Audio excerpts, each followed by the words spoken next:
আল্লাহ দেন। আমাদের তাদের কথা বলার শক্তি দিয়েছেন। জবান ধরে আরেকবার বলেন তো আলহামদুলিল্লাহ। দরুদ আর সালাম পড়ছে আমাদের নবী মুহাম্মদ রাসূলুল্লাহ সাল্লাল্লাহু আলাইহি ওয়াসাল্লামের প্রতি, যাকে বিশ্ব মানবতার জন্য আল্লাহ আদর্শ নেতা বানিয়ে পাঠিয়েছিলেন। আল্লাহর ঘোষণা ইয়াসিন, হে নেতা। এই শব্দটা শোনার পরে অনেকে অন্যদিকে ডাইভার্ট করার চিন্তা ভাবনা থাকে। নেতা এই শব্দটা তো দুনিয়ার সাথে মিলে যায়। দুনিয়ায় অন্যান্য মানুষ যেমন নেতা ছিলেন, মুহাম্মদ রাসূলুল্লাহ নেতা না, এইটা ওইরকম। কিছুক্ষণ আগে আমরা যেটা পড়লাম দরুদ পড়ার মাধ্যমে, আল্লাহুম্মা সাল্লি আলা মুহাম্মদ, হে আল্লাহ তুমি রহমত নাযিল করো মুহাম্মদের উপরে। আল্লাহ যেন আমাদেরকে স্বাভাবিকভাবে প্রশ্ন করছে যে এই মুহাম্মদটা কে। আমরা সকলে জবাব দিয়েছি সাইয়্যিদিনা, তিনি আমাদের নেতা, তিনি আমাদের কি। বলেন বলেন। এটা শুধু দুনিয়ার বিষয় হলে আমরা এটা বললাম না, এটা সম্পর্ক আখিরাতের সাথে। সুতরাং যারা আখিরাতের চিন্তা করবে, এই মানুষগুলোর জন্য নেতৃত্ব ঠিক করা, নেতা ঠিক করা মাস্ট বি। এটা নামাজ রোজার মতো ফরজ। দুনিয়ার বিষয় হলে আল্লাহর কসম আমি এখানে বলতাম না যে নেতা হওয়ার কিছু কোয়ালিটি আল্লাহ কোরআনে দিয়েছেন। আমি কোরআন পড়ে 27টা কোয়ালিটি পেয়েছি। কেউ যদি নেতৃত্ব দিতে চায়, নেতা হতে চায়, আমরা হয়তো সময় যেহেতু মাগরিব সামনে, এই জন্য খুব তাড়াতাড়ি করছি। অনেক আকারে কয়েকটা কথা বলার পরে আমরা তাফসীর আরম্ভ করব। আজকে থেকে বাংলাদেশে যদি কেউ নেতৃত্ব দিতে চায়, কোরআনে কারিমে বর্ণিত এই 27টা তার ভেতরে মাস্ট দিয়ে থাকা লাগবে। এটা নেতার কোয়ালিটি। এক নম্বরে নেতা হতে হলে জ্ঞান লাগবে। কি বললাম বলেন তো? আল্লাহ পাক বলেন ক্বালা ইন্নাল্লাহা হাসসাফাহু আলাইকুম ওয়া সাদাহু বাসতান ফিল ইলমি ওয়াল জিসম। আখির আয়াত সূরা বাকারা 247 নম্বর আয়াতের মাঝের অংশে আছে। রব্বুল আলামিন বলেন, এই পৃথিবীতে আমি যাদেরকে নেতা নির্বাচিত করি, তাদের দুইটা জিনিস মাস্ট বি লাগবে। এক নম্বরে তাদের জ্ঞান লাগবে, দুই নম্বরে তাদের শক্তি লাগবে। আপনি বাংলাদেশে অন্য দেশ বাদ দিন, এই দেশে যারা নেতৃত্ব দেয় নেতা, জ্ঞানের দিক থেকে শুধু দুনিয়া না, দুনিয়া আখিরাত উভয় জগতের জ্ঞানে জ্ঞানী কারা আপনার সামনে আমার মনে হয় না বললেও আপনি বলছেন। আমি নাম ধরে বলছি কয়েকজনের, দেখেন তো। আমিরে জামাত ডাক্তার শফিকুর রহমান, আপনাদের পাশের জেলা খুলনা অধ্যাপক মিয়া গোলাম পরওয়ার, রাজশাহীর অধ্যাপক মুজিবুর রহমান, কুমিল্লা ডাক্তার আব্দুল্লাহ মোহাম্মদ তাহের, এই যশোরের সন্তান কিছুক্ষণ আগে কথা বললেন অ্যাডভোকেট গাজী এনামুল হক। এই মানুষগুলোর এই 5 জনের একজন মাদ্রাসায় কোনদিন গিয়েছে? শুনেছেন কোনদিন মাদ্রাসায় পড়েছে? অথচ আপনি কোরআন হাদিস এবং আখিরাতের যে সম্পর্কগুলো আছে এবং দুনিয়ার যে বিষয়গুলো আছে, কোন বিষয় ওনারা যে বিষয়ে পারদর্শী লেখাপড়া করেছে, আপনি নিয়ে যান। অন্তত সচরাচর আমরা যারা সিলেবাস ভক্ত আলেম বা লেখাপড়া করে শেষ করি, তাদেরকে ওনারা পড়াতে পারবে ইনশাআল্লাহ। কারণ আমি নিজে ডাক্তার শফিকুর রহমানের সাথে, অধ্যাপক মিয়া গোলাম পরওয়ারের সাথে অনেক দিন ছিলাম সেখানে। এ মানুষগুলোর তবকা, এ মানুষগুলোর তাওয়াক্কুল আল্লাহর প্রতি এমন ভাবে আল্লাহ তৈরি করে দিয়েছে তাদের চেষ্টার কারণে। আমরা তাদের ধারে কাছে যেতে পারিনি। সবাই আমার নামের আগে মাওলানা আলী মুফতি লেখা থাকে। এই জন্য নেতা যারা হবে এই দেশে, তাদের জ্ঞান অর্জন করা লাগবে। শুধু দুনিয়ার জ্ঞান না, দুনিয়া আখিরাত উভয় জগতের জ্ঞান। এই আয়াতটার সাথে আপনারা একমত আছেন কিনা দেখি? লিল্লাহি তাকবীর। আমি দেখলাম অনেকে হাত তোলেননি, ঠিক আছে, অসুবিধা নেই, জানি আপনি মনে হয় এখানে কথা রেখে বাড়ি চলে যাবেন। আমি পয়েন্ট আকারে কথা বলি, শেষ করি। 2 নম্বরে, কেউ যদি নেতা হতে চায় তাহলে মহিলা হলে চলবে না, পুরুষ হওয়া লাগবে। এটা আমি বানালাম, এটা বানিয়ে বললাম না। সূরা নিসার 34 নম্বর আয়াতের প্রথম অংশে আছে, আর রিজালু কাওয়ামুনা আলান নিসা। আল্লাহ তাআলা বলেন পুরুষকে আমি নেতৃত্বের ভার দিয়েছি, মেয়েদের বানিয়েছি তাদের আজ্ঞাবহ, তাদের অধিকারে থাকবে তারা। পুরুষ হবে অভিভাবক, নেতা, নেতৃত্ব দেওয়ার গুণাবলী আল্লাহ পুরুষকে দিয়েছে। এই আয়াতের তাফসীরে একটা হাদিস এসেছে, قال النبي صلى الله عليه وسلم لا يفلح قوم, নবীজি গ্যারান্টি দিয়ে জানাচ্ছেন ওই জাতি কখনো সফল হচ্ছে না, হবেও না, যে জাতির নেতৃত্বে কোনো মহিলা বসে আছে। আমার মনে হয় 53 বছরে আমরা সফল হতে পারি নাই, তার অন্যতম কারণ এই হাদিসটা। এক কথা বলে না কেন, যাই হয়ে গেছে পাস্ট, সামনে কোনো মহিলা এশিয়ানে আর বসবে না ইনশাআল্লাহ। যারা সব করে ঢুকে পড়ার আকাঙ্ক্ষা পেশ করছেন আপনি থেমে যান, ওই জাতি আর মানবে না। কিয়ামতের আগে দেশে মুসলমানদের মাথার উপরে যারা আসবে তারা পুরুষ হওয়া লাগবে, মহিলা আসতে পারবে না। কথা বলে না কেন, এটা মানতে পারবেন তো? এটা আমি কি বানিয়ে বললাম না, কোরআনে আছে। 3 নম্বরে নেতা হওয়ার কোয়ালিটি বৈশিষ্ট্য, তাকে জালেম হওয়া যাবে না। অথচ 15.5 বছরে কথার দ্বারা, মিডিয়ার দ্বারা, ক্ষমতার দ্বারা, প্রভাব প্রতিপত্তির দ্বারা, বানানো আইন দিয়ে যারা সবচাইতে বেশি জুলুম করেছে ওরা বড় নেতা ছিল। কথা বলেন, আমাদের জাতির পিতা যিনি হযরত ইব্রাহিম আলাইহিস সালাম, আপনারা এত কথা বললে আমাদের আসলে কেন? আমি বাড়ি ঘুমাতে পারতাম। কথা বন্ধ করুন ভাই, আমি হাত বাড়ি জোর করে বলছি, দাঁড়িয়ে থাকে, বসে থাকে, শুয়ে থাকে, কোনো জায়গা পেলে অথবা বাড়ি চলে যান, কিন্তু কথা বলবেন না। কোরআনের আলোচনায় কথা বললে কবে যখন হবে, কথা বলবেন না। আমি একটা স্যার কথা বলেছিলাম, কবে যদি সামার ভাই মনে হচ্ছে কিয়ামতের পরে আসবে। আমার মনে চা খেয়ে আসা ধরেছিল 10 সাল থেকে। মানুষের কাছে দেওয়া যাচ্ছে না, ঠিক আছে। চা খাওয়ার পরে গলার যে অবস্থা হবে আল্লাহ যেন অবস্থা ঠিক হয়ে যায়, বলেন আমিন। মানুষের গলা তো গলা ঠিক হয়ে যাবে। আজকে 3টা চলছে, এই জন্য শরীর খারাপ। 3টা বছর জেলখানায় যদি না থাকতাম, আমার কোরআন কারিমের কথাগুলো আরো বেশি প্রচার করতে পারতাম। যারা আটক করে রাখলেন কি হলো বলেন তো? না কোনো লাভ হয়েছে? আমি কষ্ট পেয়েছি, আমার স্ত্রী, আমার সন্তান, মা বাবা, আর দেশের মুসলমানেরা কষ্ট পেয়েছে। দেখেছি আমি আদালতে ওঠার সময় জালেমরা কষ্ট না, ওরা মাঝে মাঝে টিপ্পনি কাটতো, দেখ কেমন লাগে। আমার মনে হয় এখন হাসানুল হক ইনো আর এই দালাল ব্যারিস্টার সুমন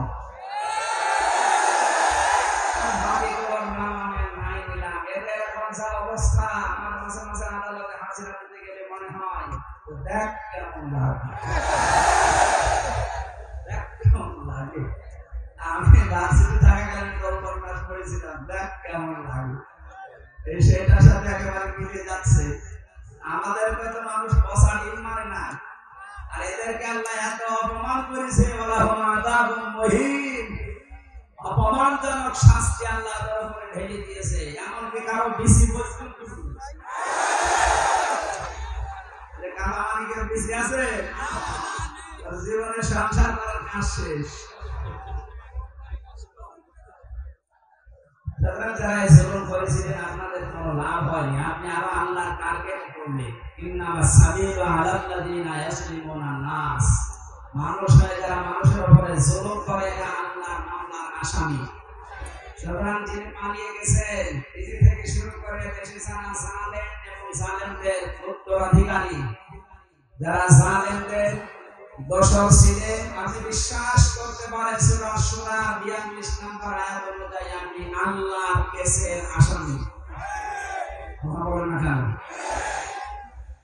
আমাদের বিরুদ্ধে মামলা দিয়েছিলেন যারা, আমরা যাই হোক বের হয়েছি। আর আপনার বিরুদ্ধে মামলা দুনিয়ার মানুষ না, মামলা তো দুনিয়ার মানুষের আছে, সর্বোপরি মামলা দেবেন আল্লাহ নিজে। নিজে বিচারপতি, নিজে মামলার বাদী, তার মানে আল্লাহর বানানো জান্নাতে জালেমদের জন্য হারাম। এক কথা বলে না কেন?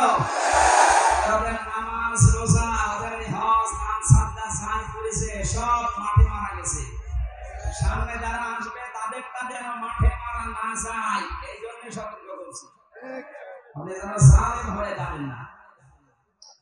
সমাজ ভাইরা, এজন্য আমরা আজকে কথা বলতে চাচ্ছিলাম, জালেম ছাড়া তারা নেতৃত্ব দিতে পারবেন না। আমাদের জাতির পিতা ইব্রাহিম আলাইহিস সালামকে আল্লাহ 50টা পরীক্ষা করেছিলেন। প্রত্যেকটা পরীক্ষায় তিনি পাস করার পর হেলিকপ্টার যারা দেখেননি, এটা শেষ হওয়ার পরে মামুনুল হক আবার আসতেছে, এটা আবার 10 মিনিট ধরে দেখবেন নাকি কি আশ্চর্য। 10-এর নম্বর হেলিকপ্টার উঠে গেলে যদি কোরআন বাদ দিয়ে দিকে তাকিয়ে থাকা লাগে, আমার পরে মনে যদি একটু খোলামেলা আসে আপনার ভালো হয়ে যাবে। আশা করছি এদিকে খেয়াল করেন, যা আপনারা চলে যাবে একটু ঘুরতে ঘুরতে উঠে তো।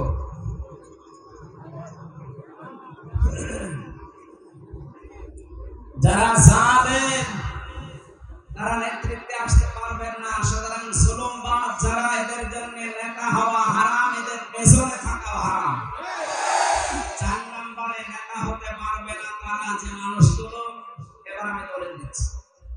সূরা শুআরা 19 নম্বর পারা 12 নম্বর পৃষ্ঠা 5 নম্বর লাইনের 151 নম্বর আয়াত, ওয়ালা তুতিউ আমরাল মুসরিফিন আল্লাযীনা ইউফসিদুনা ফিল আরদি ওয়া লা ইউসলিহুন।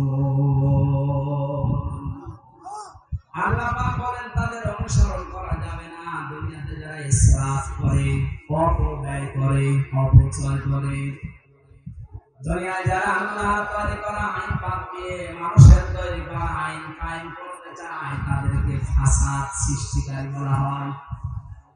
এই আয়াতের ভেতরে আল্লাযীনা ইউফসিদুনা ফিল আরদি, আমি যতগুলো তাফসীর দেখেছি, মুফাসসিরিন একরাম লিখেছেন এখানে ফাসাদ মানে মানুষের তৈরি করা আইন। যশোর মাসে হৃদয়ের কান দিয়ে শোনেন, আল্লাহ নিষেধ করেন অনুসরণ করতে তাদের যারা মানুষের তৈরি করা আইন প্রতিষ্ঠা করতে চায়। কারণ আপনার বিবেকে যা বলে আপনি তাই করেন। 2 নম্বরে বলা ইসলাম, দুনিয়ায় যারা সংশোধন চায় না, এই পৃথিবীতে যারা শান্তি স্থাপন করতে চায় না, শুধু মুখে বলে দিয়েছে 15.5 বছর যারা শান্তি চান, যত অশান্তির দাবানো তাদের মাধ্যমেই চলেছিল। কথা বলে ঠিক কিনা? এরা যে অশান্তির কারণ ছিল, রাষ্ট্র বাধ্য হয়ে না পেরে কয়েকদিন আগে নিষিদ্ধ করে দিয়েছে। গতকালকে পুলিশের আইনটি ঘোষণা দিয়েছে, নিষিদ্ধ সংগঠন যারা ছাত্রলীগ, ওরা যেহেতু নিষিদ্ধ হয়েছে আদালত কর্তৃক, রাষ্ট্র কর্তৃক, এই দেশের মিছিল মিটিং করা রাজনৈতিক কোনো অধিকার তাদের আর নেই। যত দল এই দেশে নিষিদ্ধ আছে, হিজবুত তাহরীর, হিজবুত তাওহীদ, বাংলা ভাষার জাতীয় দল ছিল, ওদের মতো এখন এইটা। সুতরাং এ দলে যদি কেউ নাম লেখায় তার 6 মাস, কেউ যদি নাম লেখায় এ দলে 6 মাস, আর যদি প্রমাণ হয় 6 বছর। বাকিটা আর বললাম না, কি করবে জনগণ? আমার প্রশ্ন হচ্ছে, যারা শান্তির নামে অশান্তি তৈরি করেছে, বিশ্বজিতের মতো মানুষকেও যারা ছাড়েননি, বিশ্বজিৎকে যে শেষ পর্যন্ত কপ দিয়েছিল, সেটা আমার সাথে ছিল সেখানে সাহস এখন না বাড়ি বলে। আমি বারবার বলতাম, আপনি এর কাছে বললেন আবেগে দলের কথা মতো বলেছিলাম, এখন দেখছি কেউ আমার এই অপরাধের শাস্তি দিচ্ছে না, আমার ভোগ করা লাগছে। সুতরাং 15.5 বছরে যা করেছেন, আপনার শাস্তি আপনাকে ভোগ করা লাগবে। আসার সময় পুলিশ আমাকে বলছিল, আপনি এই কাজ করবেন, যারা অন্যায় করেছে তাদের যেন শাস্তি হয়, আর যারা নিরপেক্ষ ছিল, বাবা শাহজালাল সব হালাল বলে চলছিল, এদের যেন কিছু না হয়। তার মানে ওনারা একটা ঝামেলা আছে। আমার মামলার আয়ু বলতেন তো আমার এখন স্যার বলে, বলে স্যার আমি যে আপনার কাছে টাকা নিয়েছিলাম, এটা যেন আপনি বলেন না। ও আমার স্মরণ করিয়ে দিচ্ছে, আমার তো মনে ছিল না 3 বছর আগে আমার বাবার কাছ থেকে দিয়েছে। পুলিশ এসে জিজ্ঞাসা করছে, বাবা কোথায়? বলছে চৌকি নিচে পড়ে আছে, আমি বলবো না, বলে দিয়েছি। সুতরাং যারা অন্যায় করেছেন,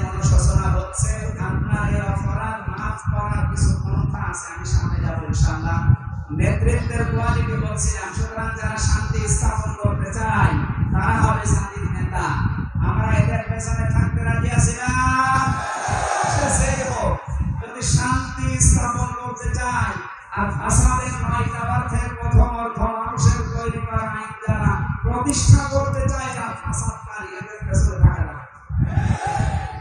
এর বাইরে যারা আছে আল্লাহর আইন দুনিয়া প্রতিষ্ঠা চায় আপনি তাদের পেছনে থাকবেন। এটা যদি রাজনীতি হয় রাজনীতি, এটা যদি কোরআনের নীতি হয় কোরআন।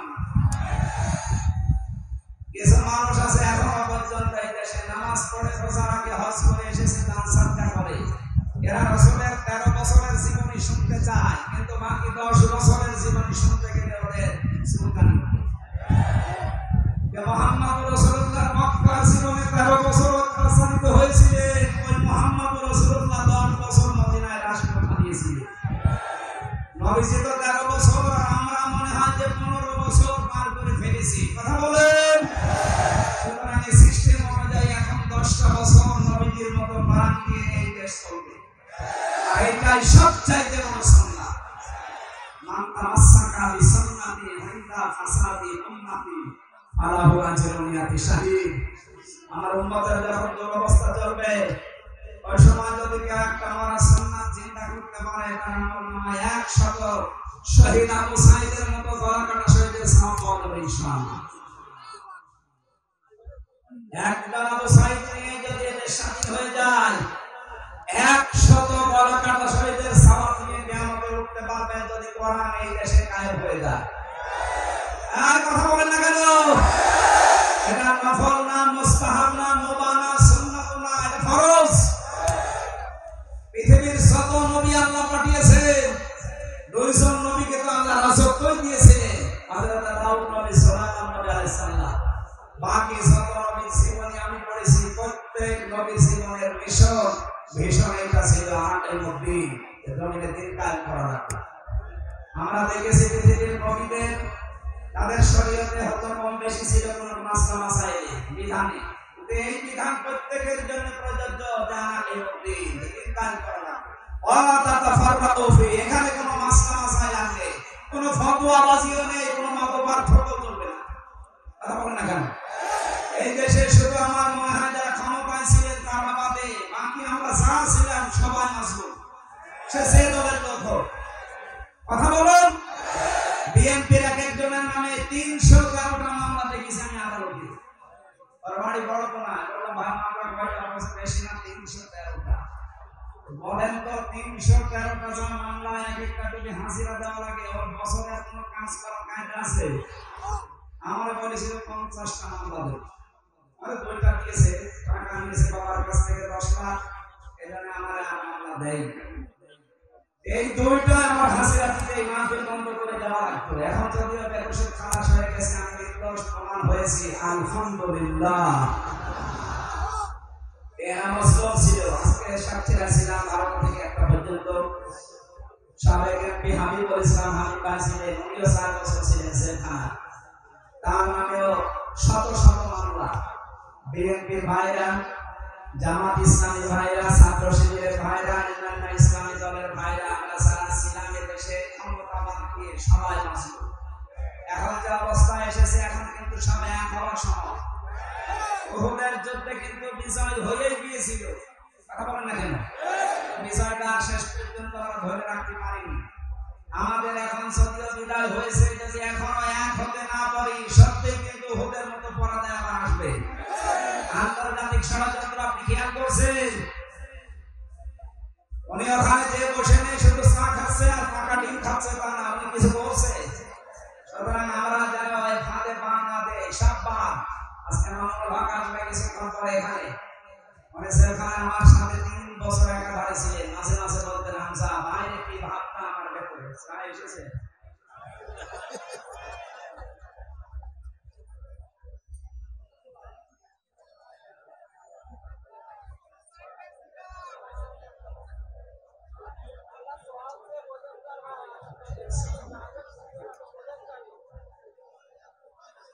শক্ত জিনিস দিয়েছেন, নরম জিনিস দেবে।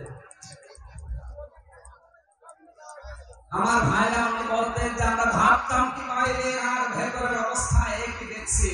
ভেতরে আমরা দেখছি সব ওরা এক জায়গায় এনে আমাদেরকে 24 ঘন্টা তালাবদ্ধ করে রাখে, যত শাস্তি দেওয়া যায় দিচ্ছে। আর বাইরে আমরা টুপি নিয়ে, কেউ আমি নিয়ে, কেউ হাতে টোপালা নিয়ে মারামারি করছি। বাইরে যদি যেতে পারি সব বাদ এক হওয়া যায় কি করে আমি সেই কাজ করব। সেটাই এখন করছে। উনি এখনো চাচ্ছে যে জামাত ইসলাম, চরমনায় হেফাজত ইসলাম পন্থী যারা আছে, টুপি মাথায় দিক আর না দিক, আল্লাহ রাসূল বলে যারা বিশ্বাস করে, কোরআন আল্লাহর কিতাব যারা বিশ্বাস করে, তারা যেন সব এক হয়। এখন হলো না কেন? এটাকে নফল না ফরজ? আমার মনে হয় এখনকার সময় এখন সবচাইতে বড় ফরজ এটা। বিশ্বনবী ফরজকে কায়েম করতে গিয়ে 4 ওয়াক্ত নামাজ পর্যন্ত বাদ দিয়েছিলেন। খন্দকের যুদ্ধে ফরজ রোজা তিনি বাদ দিয়েছিলেন 17 রমজান বদরের যুদ্ধে। এমন একটা ফরজ এটা, এটার জন্য নামাজ বাদ দেওয়া যায়, রোজা বাদ দেওয়া যায়, কিন্তু দিন কায়েমের জন্য 1 সেকেন্ডও পেছনে থাকা জায়েজ নেই। এই সময় যেহেতু সামনে আসতেছে, সুযোগ আল্লাহ তৈরি করে দিয়েছে, শহীদদের রক্তের দাম দিতে হবে। এখন আর ছোটখাটো বিষয় না, সব আমাদের এক হওয়ার সময় এসে গেছে ইনশাআল্লাহ। আমরা নেতৃত্বের কথা বলি যে 27টা, সবগুলো তো শেষ হবে না। আমি আজকের মধ্যে পর্যন্ত বললাম, আমি তাফসীরে যাই। 2টা আয়াত পড়েছি, সূরা মাইদা থেকে একটা, আলে ইমরান থেকে 8। আলে ইমরানটা আগে আছে, আমি এটা দিয়ে শুরু করছি। কিছুদিন পরে যশোরে একটা মাহফিল আছে, যে জাহাঙ্গীর স্যারের ওখানে, কতলাপাড়া রহিতা মনেরাম পরে ওটা 8 তারিখে ডিসেম্বরের রাতের বেলা এশার পরে ইনশাআল্লাহ। আজকে আমি সূরা আলে ইমরান থেকে পড়ি, এরপরে ওখানে দেখব সূরা মাইদা থেকে। এরপর শয়তান যদি আশপাশে থাকে যেন পালায়। বলেন আউযু বিল্লাহি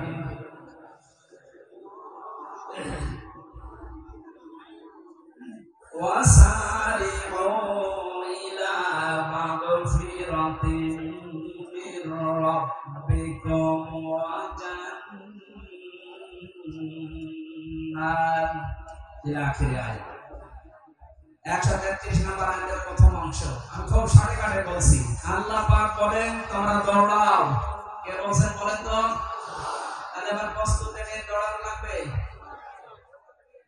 ইলা মাগফিরাতিন মির রাব্বিকুম, তোমাদের রবের ক্ষমার দিকে তোমরা দৌড়াও।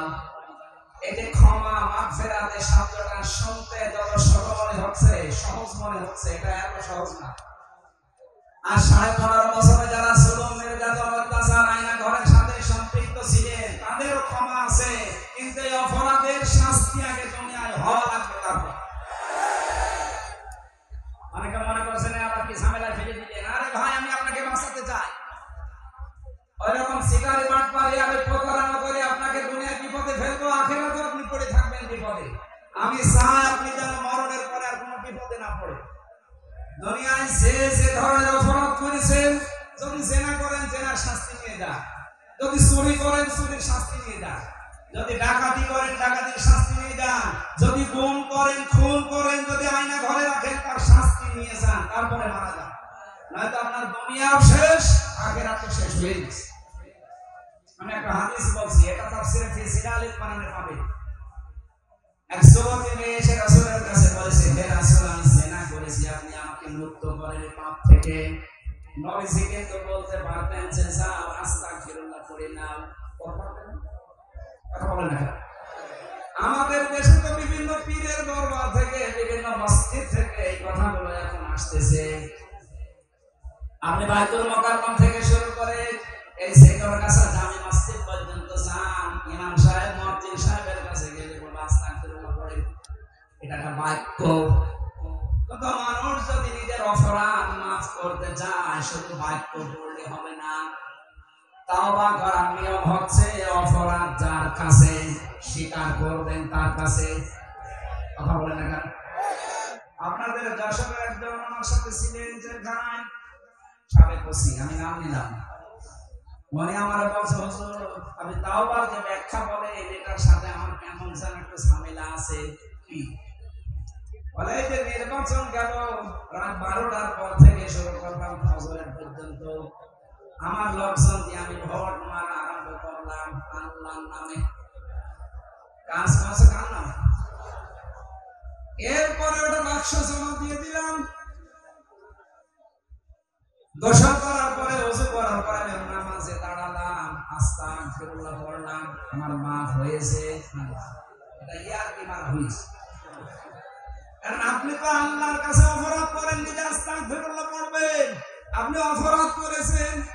ওই এলাকার যিনি এমপিতে দাঁড়িয়েছে 3.5 লাখ 4 লাখ মানুষের দায়িত্ব যার মাথার উপরে উঠবে, যিনি নির্বাচনের মাধ্যমে নির্বাচিত হবে, সেটা আপনি জোর করে উঠাপাঠা করে দিলেন।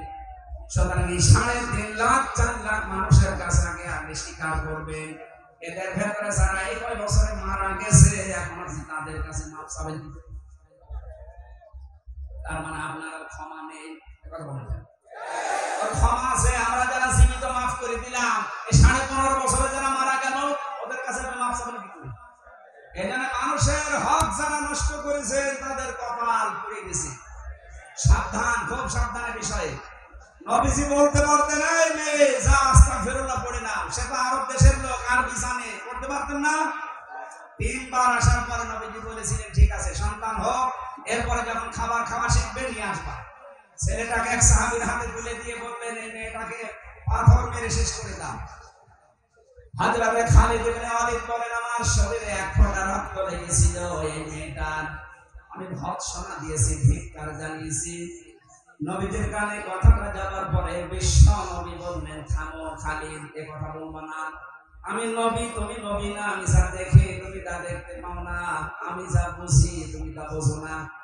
আমি যা দেখতেছি এই মেয়েটার যে তাওবা, যে অনুশোচনা, যে শাস্তি হয়ে গেল, এইরকম করে যদি কেউ তাওবা করে, কোন জালেম যদি তাওবা করে, আল্লাহ তাকেও মাফ করে দেবে।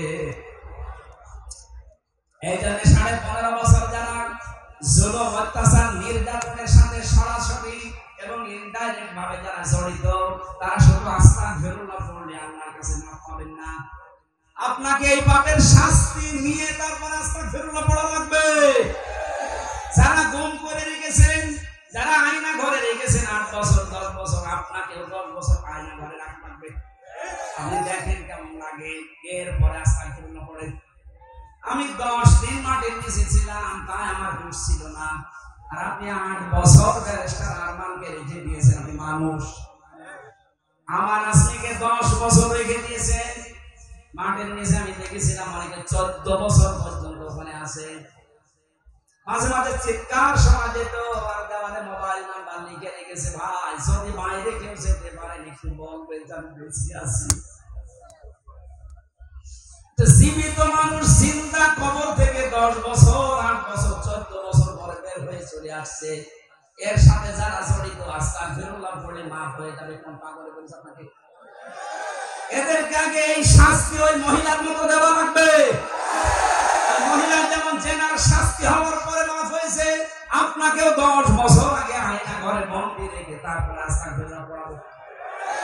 এখন আসে আর বলা হয়েছে তওবা পড়ান। কিসের তওবা? আপনার আপনি খুনের সাথে জড়িত, আপনাকে খুন করা লাগবে। এক কথা বলে না কেন? সুতরাং আমি যেটা বোঝাতে চাচ্ছি, আল্লাহর মাগফিরাতের দিকে আমরা দৌড়াবো। যারা দৌড়াতে চাচ্ছেন এই শর্ত মানা লাগবে। শর্ত মানার খবর নেই। বিভিন্ন জায়গায় অবৈধ টাকা পয়সা দিয়ে উনি মাপ পেয়ে যাচ্ছে। আর কিছু মানুষ আছে ধান্দা টাকা দিয়ে লাগাচ্ছে। এই জালেমদের কাছে অর্থ সম্পদ, টাকা পয়সা, বাবা শাহজালাল দেন সব হালাল নিয়ে তাদেরকে সেলটার দিচ্ছেন। আপনি বিপদে পড়বেন কয়েকদিন পর। এক কথা বলেন না কেন? এটা যারা আরম্ভ করেছেন সারা বাংলাদেশে, আপনি থামেন। 15 বছরও আপনার শিক্ষা হয়নি, কবে আপনার জ্ঞানের চোখ খুলবে? এই জন্য আমরা যখন দৌড়াতে যাচ্ছি আপনাদেরকে আমরা নিয়ে যেতে চাই, কিন্তু শাস্তি আগে ভোগ করে যে অপরাধ করেছেন। যারা চুরির সাথে জড়িত, কোটি কোটি টাকা যারা চুরি করে পাচার করেছেন, তাদের হাত কাটা লাগবে এই দেশে। আর কথা বলেন না কেন? যারা সেঞ্চুরি করেছেন, মেয়ে ধর্ষণ করার পরে বিশ্ববিদ্যালয়ের মতো জায়গায়, তাদেরকে ওই মহিলার মতো সাংকেসার করা লাগবে। এরপরে যদি আমি আস্তাগফিরুল্লাহ পড়াই, যারা চট করে ঢুকে পড়বো কথা বলেন, আমার জন্য আপনাকে 3 বছর ওই ফাঁসির কন্টেনশনে থাকা লাগবে। আমার আসমির জন্য 10 বছর, ব্যারিস্টার আরমানের জন্য 8 বছর। এরপরে আপনি আসেন দেশে, আসেন। কত বছর হচ্ছে বলেন তো? আমার 3, আর এই 2 জন বড় বড় মানুষের নাম বললাম, 10 আর 8 18, কত হয়? 21 বছর আগে থাকেন বাইরে, এরপরে চট করে ঢুকবে। তাছাড়া আমার তরফ থেকে আমার তো ক্ষমা নেই, আমার ছোট মেয়েটার ক্ষমা নেই, কারণ তাকে কষ্ট দিয়েছে। না কথা বলেন না কেন? 3টা বছরে কোনোদিন তার সাথে দেখা একটা করতে দেয়, দেখতে গেলে 14 জন গোয়েন্দার সাক্ষ্য লাগবে। কেন? আমি 36,000 কোটি টাকা পাচার করে তারপরে জেলে এসেছি। আমারে আপনারা বললেন চলেন, আপনাকে কিছু জিজ্ঞাসা করে ছেড়ে দেবো। ভালো মানুষ নিয়ে গেল বাড়ি থেকে, আর সে বলছে আমরা চড়হাস থেকে নিয়ে এসেছি। তাহা মিথ্যা। এজন্য একেবারে আল্লাহ পুরাটা উল্টিয়ে 5 তারিখের পরে আদালত কর্তৃক প্রমাণ হয়েছে আমি নির্দোষ। সুতরাং এই নির্দোষ মানুষের মতো হাজারো নির্দোষ মানুষকে যারা জেলে দিয়েছেন, এইরকম করে আপনি জেলখানায় থাকবেন, কষ্ট পাবেন, তারপর আপনাকে আমি আল্লাহ মাগফিরাতের দিকে ডাকবো। আমার কথা ওজন টের পাচ্ছেন না? খালি মাগফিরাত হলেই হয়ে যাবে? মাপ পাওয়ার আগে সবগুলো মানা লাগবে। এরপরে আমরা দৌড়াতে চাই আল্লাহর জান্নাতের দিকে। কোন দিকে? কিভাবে জান্নাতের দিকে দৌড়ানো লাগে, কাদের জন্য আল্লাহ জান্নাত প্রস্তুত করে রেখেছেন, আমি কথা বলছিলাম আসার সময় মামুনুল হকের সাথে, যে আপনি জান্নাত কাদের জন্য প্রস্তুত আছে এই বিষয়ে কথা বলবেন ইনশাআল্লাহ। আজকের মতো আজান হবে না, হেলিকপ্টার রেডি হয়ে গেছে, উনি এখনই চলে এসেছে। আমি আজকের মতো শেষ করে দিলাম। আগামীতে জাহাঙ্গীর স্যারের ওখানে কথা পড়া, এটা কোন জায়গা আছে না, রোহিতা মহিলার পরে না, এসার পরে কথা বলবো। আল্লাহুম্মা আমিন। লা হাওলা ওয়ালা কুওয়াতা ইল্লা বিল্লাহিল আলিয়্যিল আযীম। রব্বুল আলামিন, যত মানুষ এখানে এসেছে নারী পুরুষ সবাইকে তুমি মাফ করে দাও।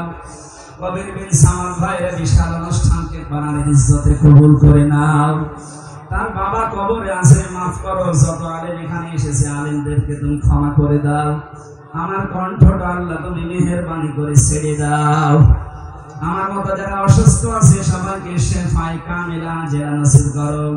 মরণের সময় যেন সবাই পড়তে পারি লা ইলাহা ইল্লাল্লাহু মুহাম্মাদুর রাসূলুল্লাহ।